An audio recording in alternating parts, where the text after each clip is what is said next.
Asalaamu calaykum waraxmatullaahi wabarakaatu. Dhammaan waan wada salaamay asxaabta ku xidhan channelkeena Ramadaan Mubaarak. Kulligeen khayr baan wada hesheenayaa. Maanta saa wada ogsoonaydanba waxaan halkan ka soo wadnay inaan network protocols kala duwan aan halkan ku sharaxno. Kankii ka horreeyay waxaan qaadanay protocolka loo yaqaanay Routing Information Protocol oo loo yaqaanay RIP. Maantana waxaan qaadan doonaa midkan loo yaqaano EIGRP oo loo soo gaabsaday Enhanced Interior Gateway Routing Protocol.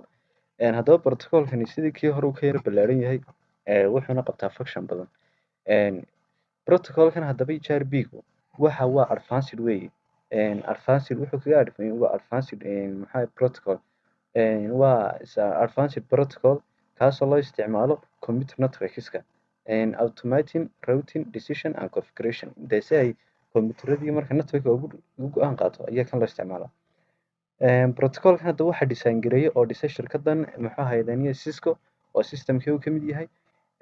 Haddaba routerkan waxaa functionalitygiisa oo la standard gareeyay 2013 kaasoo lasoo publish gareeyay 2016 oo hay'addan loo yaqaana RFC ayaa standard ka soo dhigtay ayaa soo publish gareysay 2016. Haddaba EIGRP-gu waxaa loo isticmaalaa routerka si ay u share gareeyaan routerrada oo dhan. Autonomous number system buu kan isticmaalaa oo kuwii hore la mid maaha isagu. Protocolkii hore la mid maaha. Haddaba si aan theory-ga waxaan ugu sii daan bal practicalkiisa aan aadno.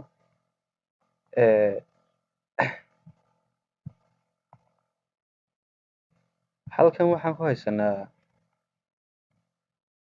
ku haysanaa waa mid EIGRP oo diyaarsan laakiin noo kan uma baahnin oo maadaama mid cusub aan samaynayno control in noo dhe mid cusub noo samee.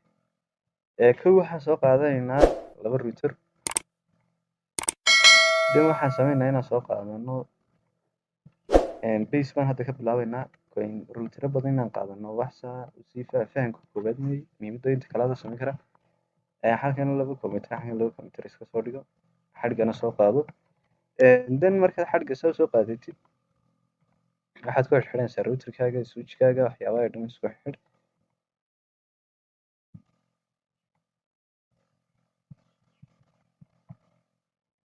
Waxaad samayn markaad saa u samaysid xadhigga intaad u noqon lahayd maaragtay mid walba markaad ku xidho xadhigga aad soo qaadan lahayd waxaad iska isticmaashaa control adoo haya ayaad taabanaysaa calaamaddan click. Markaad topology-ga soo diyaariso waxaad samayn topology-ga markaad soo diyaarisid waxaad samayn inaad network ID-ga iskaga dul qorqorato. Halkan network-ga waxaan isticmaalayaa 0.0.0 waxaan ka isticmaalayaa halkana 40 baan u isticmaalayaa 0.0.0 halkana 50 baan iska isticmaalayaa 50.0.0.0. Markaa intaad samayso maxaa kuugu xigaya interface-yada routerrada soo kicisid. Routerkan baad soo galaysaa interface-kiisaas ka soo kacsan interface-yada yaad on ka soo wada dhigi oo IP address ka soo wada siin.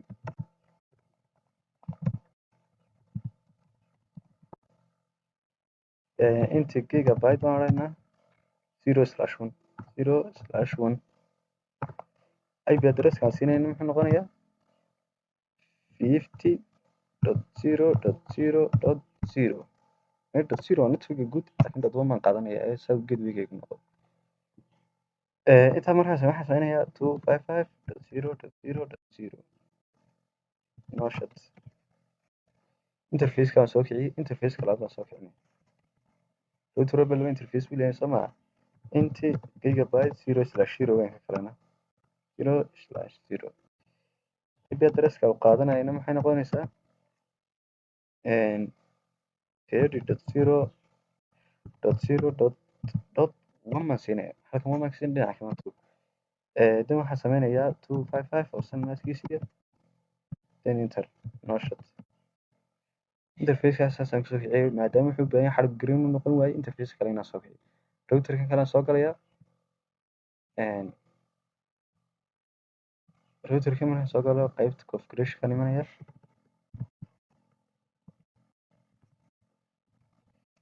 Qaybta configuration markaan imaado inta gigabyte waxaan sameynayaa inta gigabyte 0/0 baan qaadanaya. 0/0 markaan qaato IP address-ka waan siinaya halkan. IP address 30.0.0. maadaama kaa hore 1 aan siiyey isaga waxaan siinaya 2 baan siinaya 255.0.0.0. no shut baan odhanaya. then interface waa kaa soo kaca waad aragtiin. interface-ka labaad baan imanaya inta gigabyte baan odhanaya inta gigabyte 0/1. 0/1 markaan idhaha IP address-kii baan siinaya IP address 40.0.0.1 baan siinaya 255.0.0.0. no shut interface-adii oo dhan waan soo kiciyey. then kombiyuutarada bal IP address-kan soo gasho.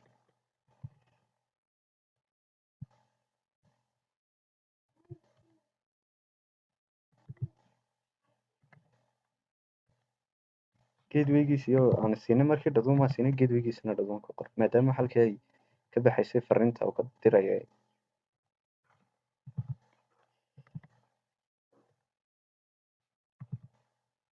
kana gateway-giisa 1c kun waa 50 40-gan maan iska isticmaalay 50 maan ka dhigay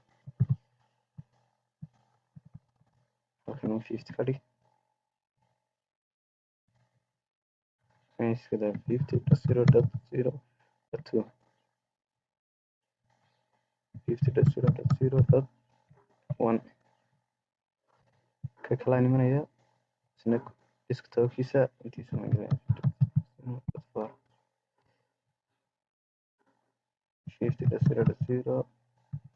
50.0.0.1 oo gateway-giisa ah. then iminka markaan intaa sameeyey kombiyuutarada waxaan tijaabinaa bal fariinta ay isku dirayaan fariinta ma iska qaadan karaan. kombiyuutarkaasaan u dirayaa kombiyuutarkaan ka dirayaa kombiyuutarkaan u dirayaa fariintaasi waa failed. mar labaadaan hubiyo kaasaan ka dirayaa kaasaan u dirayaa waa failed xogtaa lama helin. kamaan u dirayaa waa failed xogtaa lama helin.